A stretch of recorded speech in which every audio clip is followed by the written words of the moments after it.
J'ai réfléchi un peu à ça. C'est que la confiance, moi, je définis ça plutôt comme un résultat, un climat organisationnel ou un climat relationnel que l'on a euh, avec les autres, avec les organisations.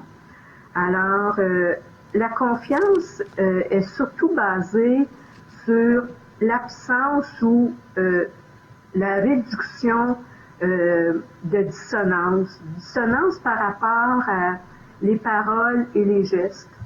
Dissonance par rapport à l'injustice, l'équité, la reconnaissance. Alors, j'ai confiance en quelqu'un, je vais lâcher, je vais m'abandonner, je vais m'engager envers cette personne-là, envers cette organisation-là. Alors, la confiance, c'est plus un résultat, c'est comme la collaboration. Quand on parle de collaboration, c'est un état, c'est un résultat que l'on a au niveau relationnel ou au niveau des échanges. Euh, on va au niveau concret, on va beaucoup plus dire je partage, je coopère. La collaboration, c'est un aboutissement, c'est on vise la collaboration, mais c'est plus un état de, comment dire ça, c'est assez, moi je pourrais dire c'est plus théorique que d'autres choses. Mais la confiance, c'est élémentaire, essentiel pour le transfert. Euh, Pourquoi?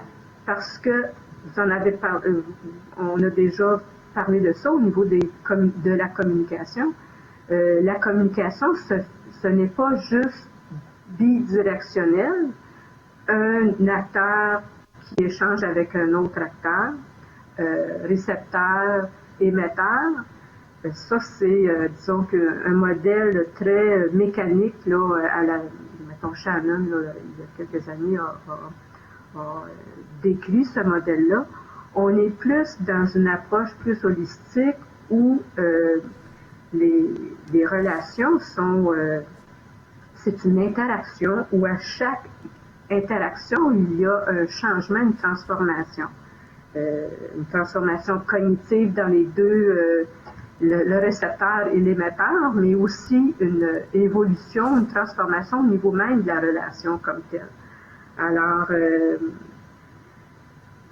cette confiance-là, c'est un état de la relation entre des personnes ou des groupes. Alors, c'est c'est un concept qui est difficile à cerner, mais est nécessaire pour le transfert des connaissances et puis pour la capitalisation aussi de ces connaissances-là.